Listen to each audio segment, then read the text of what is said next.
The DuPont name was worth a fortune. For the women who carried it, that wasn't always a good thing. June 30th, 1937, Christ Church at Christiana Hundred, Delaware. The church seats 300 people, and every seat is filled. Outside, state troopers and soldiers form a cordon around the road leading to Owl's Nest in Greenville. The DuPont family estate, where 700 more guests are already waiting in the summer heat for the reception.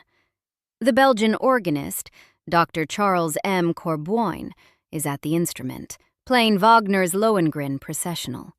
The cameras from British Pathé are positioned.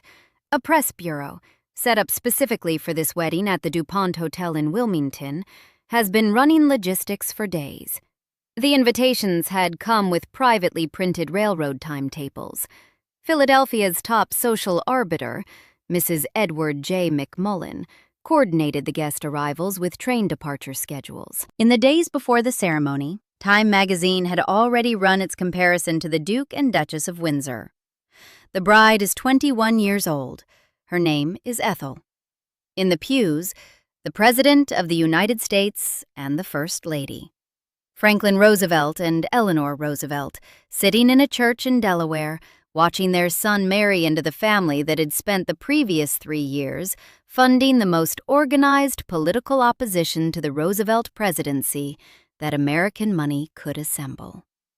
Time had been calling this Romeo Roosevelt and Juliet DuPont since the engagement was announced. The Montague Capulet angle, they wrote, gave the romance a new and piquant twist. A Philadelphia cartoonist had drawn the balcony scene.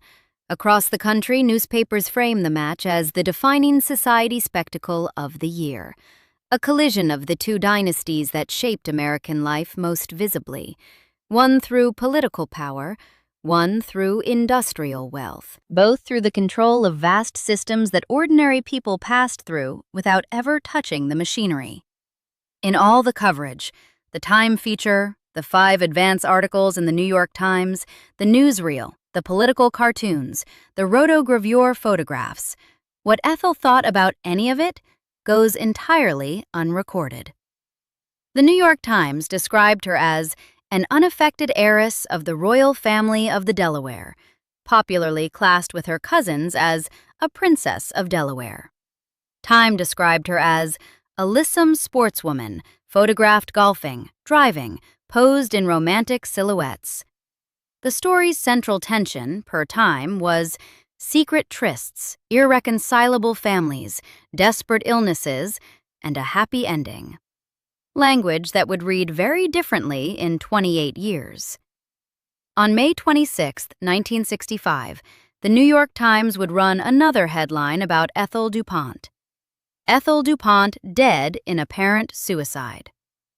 She was 49 years old, living in Grosse Pointe Farms, Michigan. The Delaware County Daily Times was more specific. Ethel DuPont, 49, is found hanged. The gap between those two headlines is what this story is about. But to understand why it happened, you have to go back much further than 1937. You have to go back to a mill on a creek in Delaware, and a family that figured out very early that the best way to hold on to a fortune was to keep it within the bloodline, and that women were the mechanism for doing so. Eleuthère Irénée DuPont arrived in America on January 1, 1800, with his father, Pierre Samuel, and the rest of the family, fleeing the turmoil of post-revolutionary France. Irénée had trained in chemistry in Paris under Lavoisier's direct supervision, and he identified an opportunity quickly. American gunpowder was poor quality. He knew how to make better. By 1802, he had built a mill on the Brandywine Creek, a narrow, fast-moving stream in the Brandywine Valley of northern Delaware, about 6 miles north of Wilmington. The location was deliberate. The creek's current drove the mill machinery, and the surrounding hills provided natural containment when things went wrong. They went wrong almost immediately. The first mill explosion hit in 1807, The same year, the operation generated $43,000 in annual sales. The explosion and the revenue appeared on the same ledger. By the end of the War of 1812, E.I. DuPont de Nemours and Company was the dominant gunpowder manufacturer in the United States, holding military contracts that had made the family indispensable to the federal government, and wealthy enough to begin accumulating the land that would define the region for the next 2 centuries. Delaware wasn't where the DuPonts happened to live. Delaware was what the DuPonts owned. The Brandywine Valley filled with DuPont estates across the following 100 years, enough concentration to earn the area the informal name Chateau Country, a description that was geographically accurate and architecturally deserved. The Nemours estate, a 77-room French-inspired mansion built in 1910 by Alfred I. DuPont for his second wife, Alicia, and set on 200 formal acres of gardens, still stands. Winterthur, now a museum containing more than 90,000 pieces of American decorative arts accumulated across generations of family purchasing, still stands. Longwood Gardens, developed by Pierre S. DuPont beginning in the early 20th century across nearly 1,000 acres of fountains, conservatories, and formally arranged landscape, still stands. 3 major estates within a few miles of each other, all open to the public today because eventually there was enough money to give them away and still have plenty left. 2 DuPonts served as United States Senators from Delaware, Thomas Coleman DuPont and Henry A. DuPont. A later family member, Pete DuPont, served as Delaware's governor from 1977 to 1985, having previously served as the state's sole U.S. congressman for 6 years.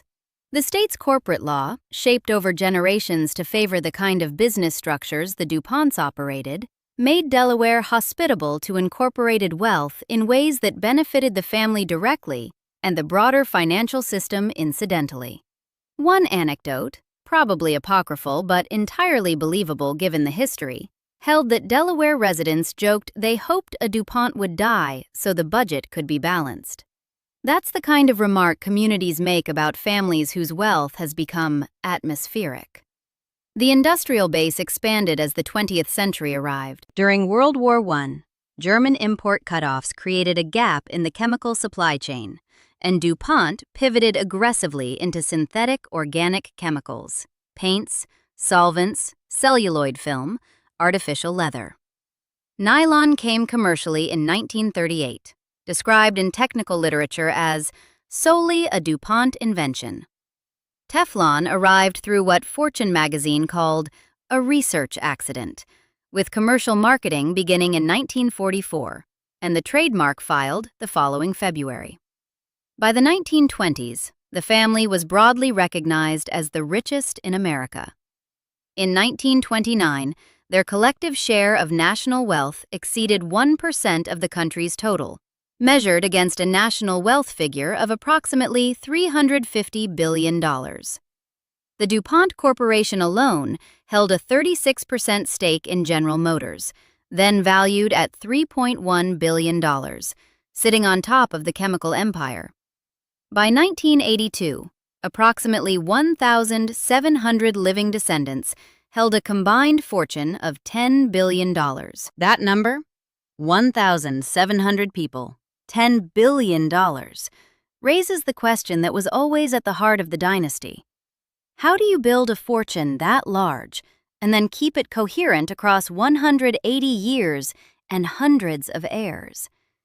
The answer the family settled on early was both practical and deeply strange, and Pierre Samuel Dupont de Nemours, Irene's father, the patriarch who had brought them all to America, articulated it clearly in a letter to his son on January 26, 1810. "The marriages that I should prefer for our colony would be between the cousins.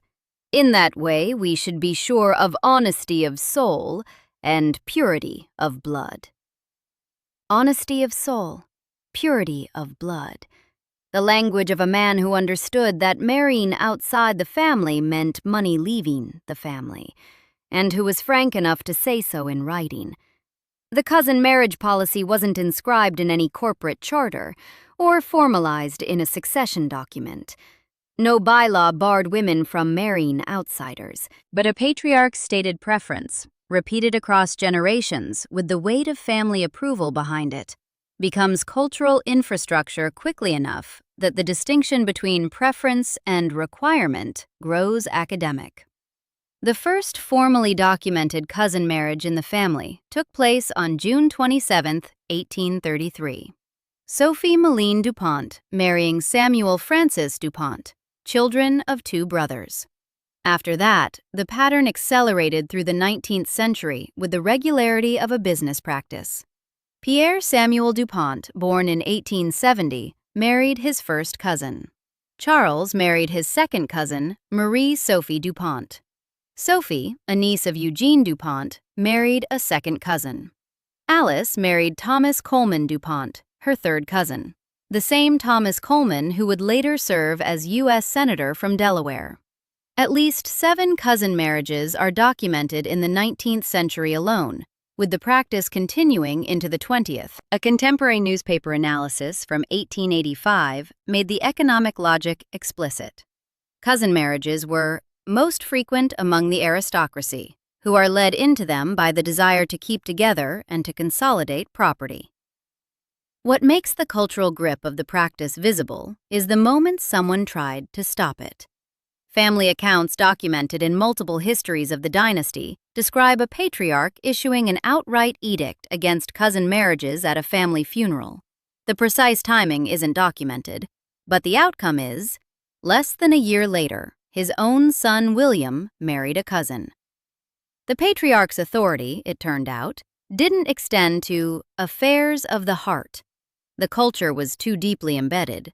The family wanted to keep its money in the family, and the family understood exactly how that was done. Functionally, what this created was a system in which DuPont women weren't primarily individuals. They were financial instruments. Their marriages weren't private choices first, and dynastic considerations second. The sequencing ran the other way. The men ran the company. When Alfred Irony, Thomas Coleman, and Pierre Samuel DuPont restructured the business in 1902, the succession involved 3 male cousins and no women at all. Women from 1837 onward held no formal place in the company's management. The exclusion was never written down as a prohibition. It simply operated as the obvious state of things, the way that gravity operates without requiring a policy. The women held the bloodline together. They managed the social infrastructure. They performed the family's status for a world the family needed to impress. They hosted the dinners, ran the charitable organizations, sat for the society photographs, managed the households that maintained the physical manifestations of DuPont wealth. They appeared in the press when they got married, or had children, or died. Otherwise, they were background. The Hagley Museum and Library in Wilmington, which holds the DuPont family papers, the correspondence archives, the corporate records going back to 1802, identified the gap between the men on the record and the women off it as significant enough to build an exhibition around. They titled it, Hiding in Plain Sight, Stories of DuPont Women. The women were always there. The records just weren't organized around them. One documented exception was Victorine DuPont, described in a book devoted to her influence as the force behind the family. She ran a Sunday school for the powder mill workers' families and exercised genuine social authority within the compound at Brandywine Creek. Another was Marion DuPont Scott, who became a nationally recognized horse breeder after her father acquired James Madison's Montpelier estate in Virginia. Adjacent prestige activities, socially sanctioned, carefully positioned outside the machinery of the actual business. The role of a DuPont woman was to perform the family's status in the approved register, visible in the right settings, quoted in the right columns, photographed at the right events, while being categorically absent from anything that actually moved the money. Ethel DuPont was born on January 30th, 1916, in Wilmington, Delaware, into the center of this system. Her father, Eugene-Irénée DuPont, was a retired powder maker and a sitting director of the DuPont Corporation. The family estate was Owl's Nest in Greenville, the same property where 1,000 people would gather to celebrate her wedding 21 years later. She was educated at the Ethel Walker School, a finishing school for wealthy girls in Simsbury, Connecticut, whose curriculum was oriented toward producing precisely the kind of polished, gracious, socially competent woman that a DuPont daughter was supposed to become. She emerged into society in the mid-1930s, photographed at golf courses and horse shows, classified by the New York Times as one of several pretty cousins who constituted the Princesses of Delaware. She met Franklin Roosevelt Jr. around 1934. Neither of them could later say exactly which dance it was. The engagement announcement came in late 1936, after the couple flew together from Boston to Newark, he returning to Hyde Park, she to Delaware, both families immediately aware that what had been a private romance was about to become a public event of considerable scale. The political scaffolding was impossible to ignore. The DuPonts had spent the preceding 3 years funding the most organized opposition to Franklin Roosevelt's presidency that American money could assemble. The American Liberty League, founded in 1934, drew approximately 30% of its total income, roughly $1.2 million across its 6-year existence, from the DuPont family. Irénée DuPont had personally contributed $79,750 in loans to the League by December 1935. He had stated publicly in 1934 that the federal government's relief programs were in direct violation of the Constitution. DuPont family members and their allies at the League had called the New Deal socialism, funded congressional opposition, and organized corporate executives against regulatory programs that Roosevelt considered the core of his legacy. By 1936, Irénée DuPont's reported contributions to anti-New Deal organizations had reached $166,000. And then the president sat down in Christ Church at Christiana Hundred and watched his son marry into that family. The details of the wedding day itself established the scale at which it was operating. The church seated 300, and every seat was taken. The ushers included Franklin Jr.'s brothers Elliot and James, alongside Ethel's brothers Eugene-The and Nicholas Ridgely DuPont. Ethel's sister Amy served as attendant alongside Franklin Jr.'s sister Anna Roosevelt. Eleanor Roosevelt was present in the pews alongside the president. The British Pathé newsreel crew filmed the ceremony. The press bureau at the DuPont Hotel had been coordinating coverage for days, with the efficiency of a political campaign.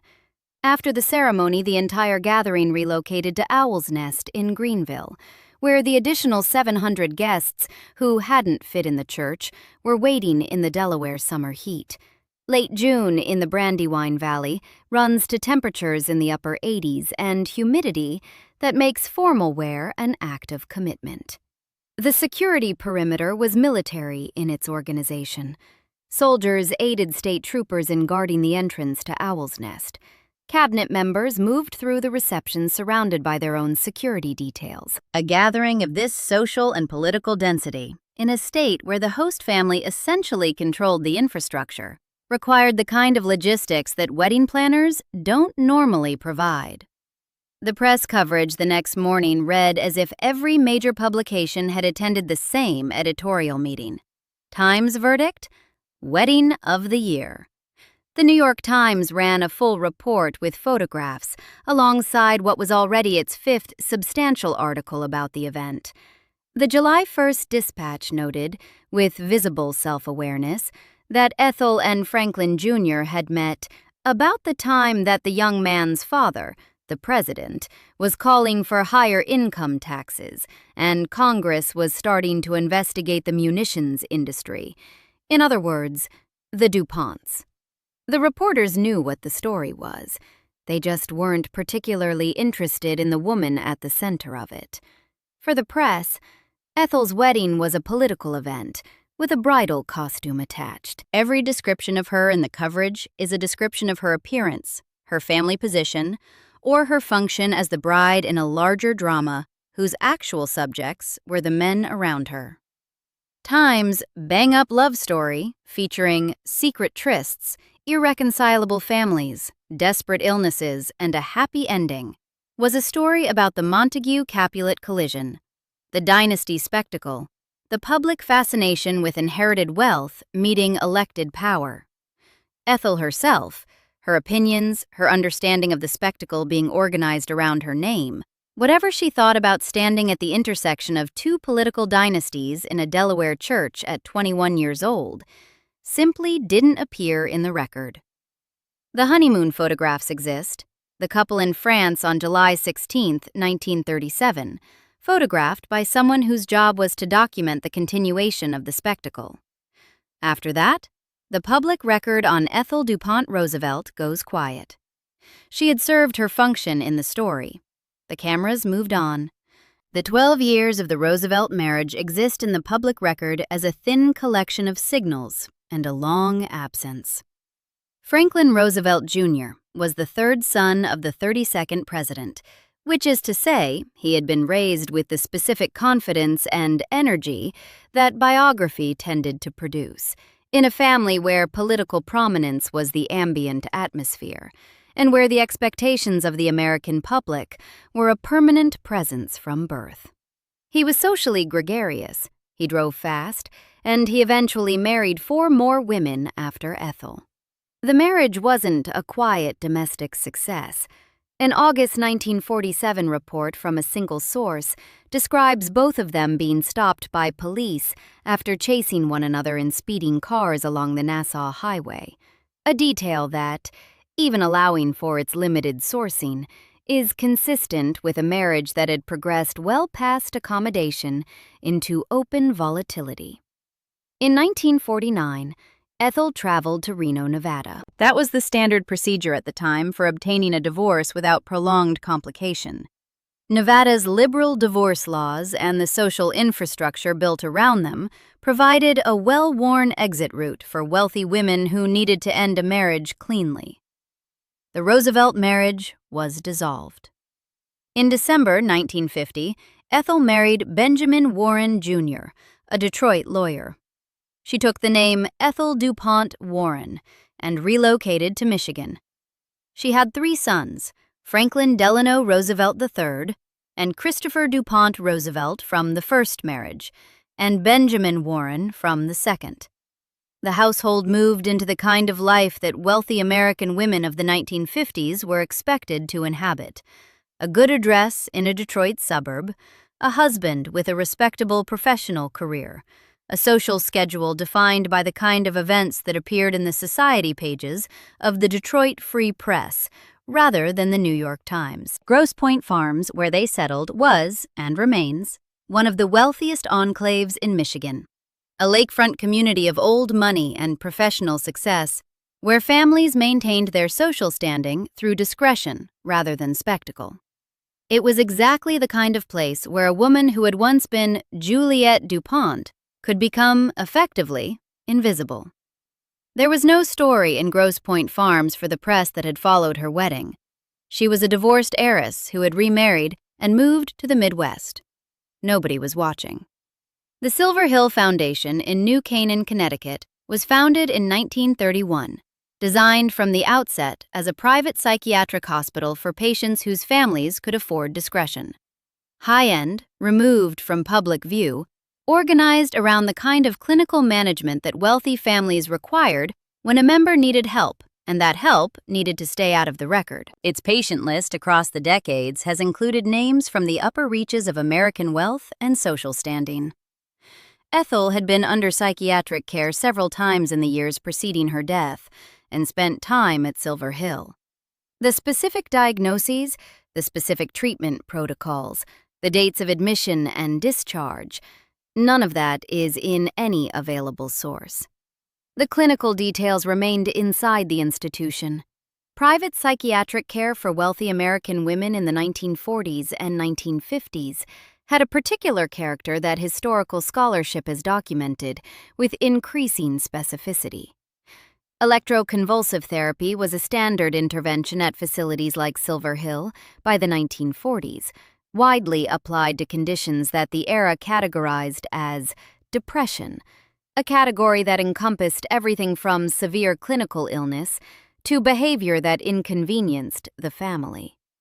Institutionalization in these cases was almost always initiated by the family rather than the patient. The decision about when someone needed to go and when they'd been managed sufficiently to return resided with the relatives and attending physicians. The women themselves had the least agency in the process that most directly affected their lives. What this meant for Ethel isn't documented. What is documented is the shape of her life in the years surrounding her hospitalization. She was the most publicly celebrated member of her family's generation at 21. She had ceased to exist in any public sense by 35. She was institutionalized at least several times. She was divorced from the most famous man she'd ever married. She lived in suburban Michigan, in a house where the press had no interest in following her. Her son Christopher had planned his wedding for June 1965. Her youngest son Benjamin, 10 years old in May of that year, was away at boarding school. On May 25, 1965, she died at her home in Grosse Pointe Farms. She was 49. The coroner ruled suicide. The New York Times ran the headline the following morning: Ethel DuPont dead in apparent suicide. Ethel DuPont, heiress, is apparent suicide at suburban Detroit home. Christopher's wedding was scheduled for the following month. The contrast in press coverage between 1937 and 1965 is documentably real and worth naming with specificity. The 1937 wedding generated Time's Wedding of the Year designation, at least 5 advance articles in the New York Times across the month preceding the ceremony, a British Pathé newsreel, international press attention, and multiple political cartoons. The 1965 death generated a death notice in the New York Times, brief reports in the Delaware County Daily Times and the Fresno Bee, and a follow-up from the Times on June 22 about the estate, $10 million to be shared between the 3 sons. 2 explanations coexist. Press norms around suicide reporting in 1965 were significantly more restrictive than today. Editors of that era actively minimized coverage of method and circumstance on the theory that detailed reporting created contagion. A 49-year-old divorced woman in Michigan was also simply less newsworthy than a 21-year-old political bride in Delaware. Both things were true. Both produced the same result. The woman who had been the most covered DuPont of her generation at the moment of her wedding was barely a footnote at the moment of her death. After she died, the family endowed the Harvard Medical School Ethel DuPont Warren Fellowship Award in Psychiatry. As of 2023, the fellowship supports 3 to 4 young research psychiatrists per year. The family memorialized her in the field that had been called in to manage her during her lifetime, funding researchers in the specialty that treated her, at a medical school in Cambridge doing work she had no connection to selecting. The fellowship exists. Her name is on it. The fortune moved forward and found the fellowship a useful place to go. The temptation with Ethel's story is to read it as individual. One woman, one difficult marriage, one mental illness, one tragedy. That reading is a function of how the system prefers to present its outcomes, as personal failures, not structural ones. The sociologist George Marcus, writing on what he called dynastic subjectivity, documented how the psychological weight of carrying a famous family name operates as a colonizing force on private identity, how a dynasty's expectations don't merely surround a person, but occupy the interior space where an individual self would otherwise develop. Academic work on women in comparable American dynasties. The Rockefellers, documented in The Rockefeller Women, Dynasty of Piety, Privacy, and Service, maps the same architecture across different family names: the hostess function, the philanthropic obligation, the social performance requirement, all operating as managed identity substitutes for anything resembling independent personhood. Research specifically on women in wealthy American families of the mid-20th century, scholarship like Young, White, and Miserable, Growing Up Female in the 50s, which documented the intersection of gender, class, and psychiatric intervention, establishes that the conditions Ethel navigated weren't unusual for women of her background and generation. Bright women in wealthy families, trained for performance rather than participation, with no recognized role in the enterprises that produced their wealth, and with family structures that processed female distress through private institutionalization rather than acknowledgement. The wealth made the management more seamless. It didn't make the distress less real. Ethel wasn't unusual within this structure.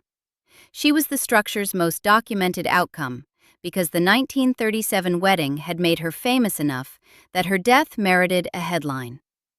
Whether other DuPont women experienced comparable trajectories, whether the cousin marriage system and the succession exclusion produced similar patterns of psychological damage across multiple generations, that documentation doesn't exist in publicly available records. The Hagley archives hold the family papers. The Hagley's own exhibition title, Hiding in Plain Sight, suggests the institution responsible for the family's historical record has itself identified a gap between what the documents contain and what the women's lives actually held. There was, however, a DuPont woman born 9 years before Ethel who navigated the same system and found a different response. One documented precisely because she was visible in ways the family couldn't manage. Louisa Carpenter was born on October 16, 1907, in Delaware. Her connection to the DuPont dynasty came through her mother, Louisa DuPont, a daughter of Lamont DuPont, one of the significant 19th-century industrialists in the family, born in Nemours, Delaware. Louisa's father was Robert Ruliff Morgan Carpenter. She was DuPont through the female line, a granddaughter of Lamont DuPont, who received the name and the wealth through a woman, in a family whose entire strategy for wealth preservation was organized around controlling what happened through women. The structural irony in Louisa's genealogy isn't subtle. By the early 1920s, when she was 14 or 15 years old, she was learning to fly. Delaware's State Archive classifies her as one of the first women airplane pilots in the country. The context here matters considerably. Women of Louisa's class in the early 1920s were expected to occupy themselves with charitable organizations, dinner parties, and the management of a wealthy household. They were expected to be graceful within a defined social space. Women who flew planes in that era were making a legible public statement. They were choosing territory that wasn't assigned to them, and going there visibly, in a machine that made the choice impossible to miss. She was described across multiple sources as an aviatrix, the period term for a female pilot, with all the complicated social freight that designation carried.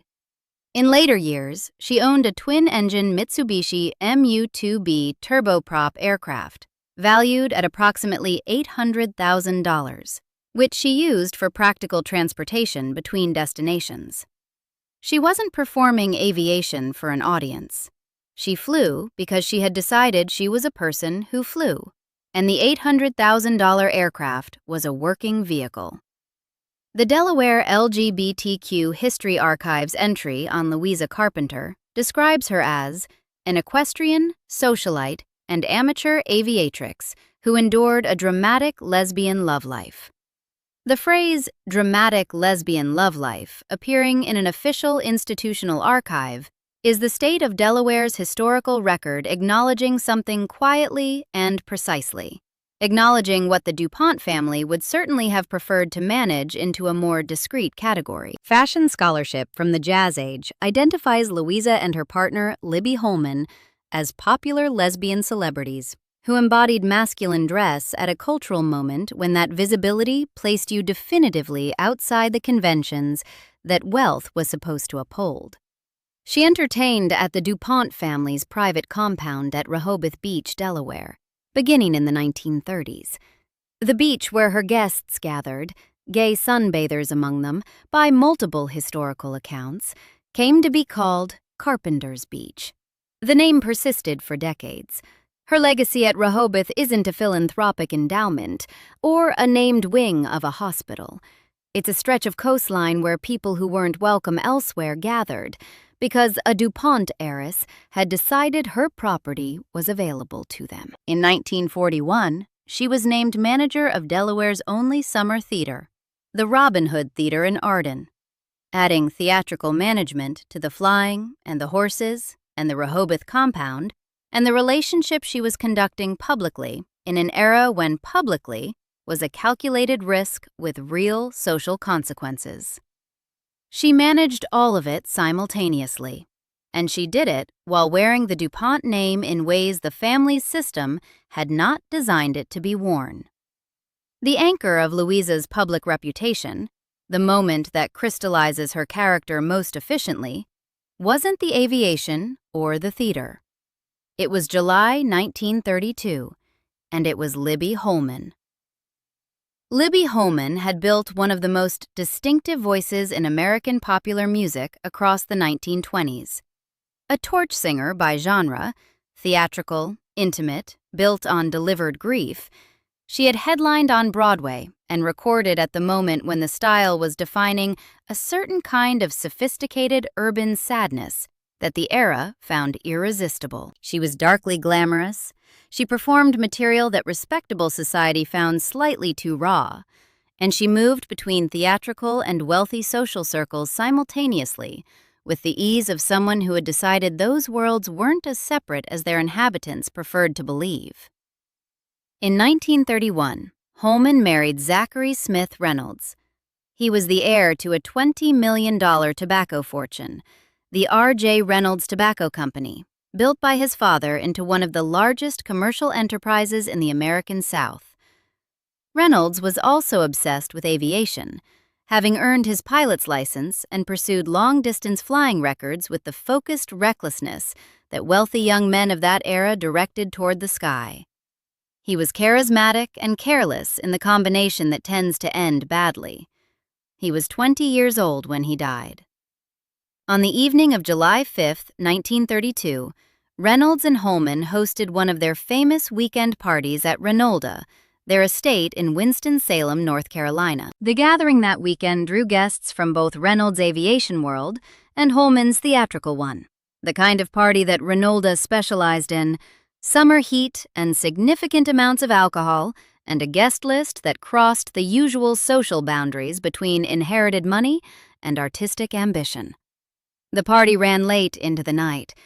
At some point during the night or the early morning of July 6th, Zachary Smith Reynolds was shot. He was found with a gunshot wound.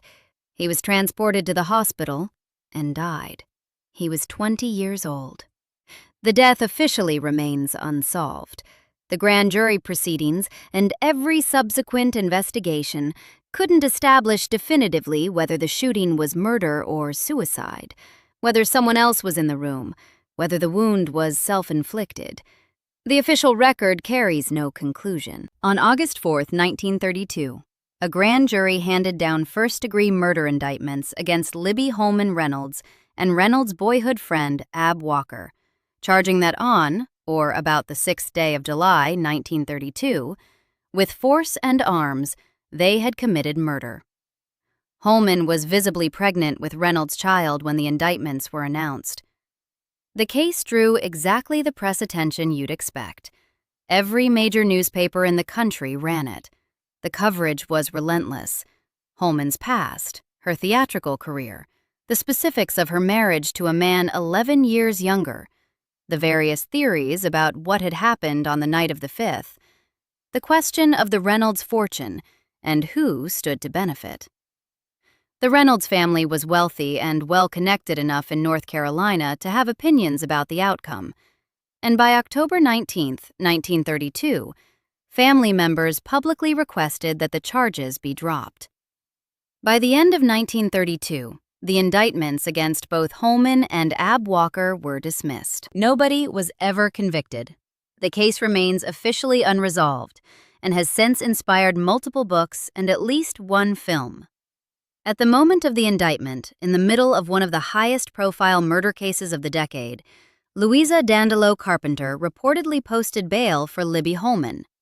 Some accounts put the figure at $25,000, in today's terms, approaching $500,000. A DuPont heiress walking into a legal proceeding and posting bond for a woman that significant portions of the American press had already convicted in their headlines. Louisa was the granddaughter of Lamont DuPont. Her name was recognizable. Her presence in that proceeding was documented by the same press corps that was covering every development in the case. She knew what she was doing. She did it anyway. The Holman case was the public crystallization of everything the family had probably observed privately and preferred not to formalize. Louisa's relationship with Holman was documented in multiple queer history sources as on-again, off-again. Her Rehoboth Beach compound described in historical scholarship as a place where Louisa entertained, often accompanied by her on-again, off-again lover, Libby Holman. For Louisa to post bail for Holman in August 1932 was to take a public position in a murder case, to signal a relationship that polite Delaware society would have preferred remained unnamed, and to use the family's wealth and cultural weight in direct service of a woman the press was treating as a probable murderer. The act was a public statement at full volume, made in front of reporters who were writing it down. The comparison between Louisa and Ethel is instructive, but it's easy to oversimplify into a clean moral narrative about compliance and survival. Louisa's margin of freedom was partly structural. She was DuPont through her mother's side, DuPont enough to have the wealth and the name, but the granddaughter of Lamont rather than the eldest daughter of a sitting corporate director. The machinery wasn't as directly organized around managing her expectations and her public presentation. Ethel was the Princess of Delaware, the daughter of the director of the DuPont Corporation, the bride at the wedding of the year. She was at the center of the system's operations in a way Louisa wasn't.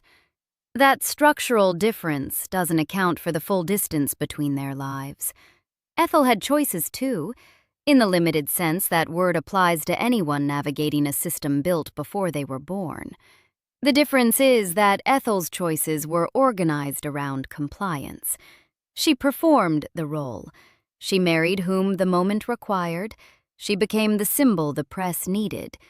And Louisa's were organized around consistent, legible refusal. Ethel became the most celebrated DuPont woman of her generation at 21. And the price of that celebrity was 3 more decades inside the same system that had organized the spectacle.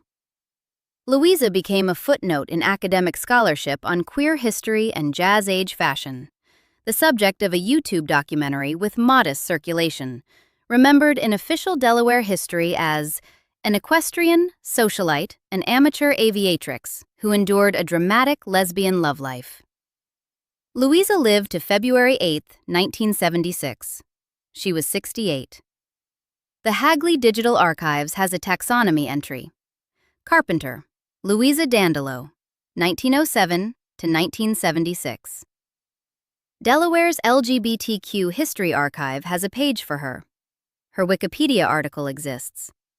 A beach in Delaware still carries her family's name. Ethel left behind a Harvard fellowship in psychiatry, a $10 million estate divided among 3 sons, and 2 newspaper headlines that, placed side by side, do more analytical work than any biography could.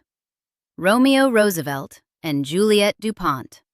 And 28 years later, Ethel DuPont, 49, is found hanged. The cage had a door. Louisa found it. The cost of opening it was to be remembered in the margins. Queer history, minor archives, a beach. The cost of not opening it, of performing the role the system designed, of being the most compliant and visible and celebrated version of what a DuPont woman was supposed to be, was Ethel's cost. Years in a private hospital in Connecticut, a second marriage barely mentioned in any available source, a house in Michigan where the press had stopped watching. These aren't two different outcomes. They are two different shapes of the same system's consequences. Gerard Colby, whose book, DuPont Dynasty, Behind the Nylon Curtain, remains the most thorough independent account of the family's internal history, organized significant portions of his analysis around the 1937 wedding as a lens. Because the wedding was the moment when the whole apparatus was simultaneously visible. The political maneuvering, the public performance, the treatment of a young woman as a symbol in a story whose actual subjects were the men around her, the spectacular logistics organized by a family that had been running Delaware like a private enterprise for 135 years. And then the ceremony ended, and the family reorganized, and the symbol moved to Michigan and became someone nobody was covering anymore. That is how old money operates. It doesn't grieve. It doesn't adjust its framework to accommodate what happens to the people caught in it. It finds new vessels, new social performances, new uses for the name, and keeps moving. The fortune that Eleuthère Irénée DuPont started building in 1802 on the Brandywine Creek hasn't stopped moving forward across 200 years, and every reorganization, merger, and corporate restructuring that history required. The DuPont name is still attached to research fellowships, botanical gardens, congressional records, and museum collections. Windsor.The houses more than 90,000 objects. Longwood Gardens runs across 1,000 formally designed acres. 3 estates open to the public within a few miles of each other in the Brandywine Valley. All of them testament to what a family can accumulate when it has been keeping its wealth concentrated for 2 centuries. Ethel DuPont's name appears on a Harvard fellowship roster, funding psychiatrists in Cambridge who are unlikely to know whose name they're carrying or what it cost her. It appears in a 1965 death notice. It appears in Time magazine's archive in the 1937 article that called her Juliet and predicted a happy ending. She was 21 when the press organized an entire national narrative around her wedding. She was 49 when a Michigan coroner issued his ruling. The years between those 2 moments, the psychiatric care at Silver Hill, the divorce in Reno, the second marriage, the quiet house and Grosse Pointe Farms, exist almost entirely in silence. Not because anything was suppressed exactly, but because there was no mechanism in the system that produced her to notice what she was going through. The system wasn't designed to notice. It was designed to use. Pierre Samuel DuPont wrote in 1810 that cousin marriages would ensure purity of blood. The family spent 150 years proving him right about the strategy. What the letters and ledgers and succession documents never had to account for was what purity costs the vessels it requires. The fortune outlasted the women. It always was going to. Subscribe for more stories like this.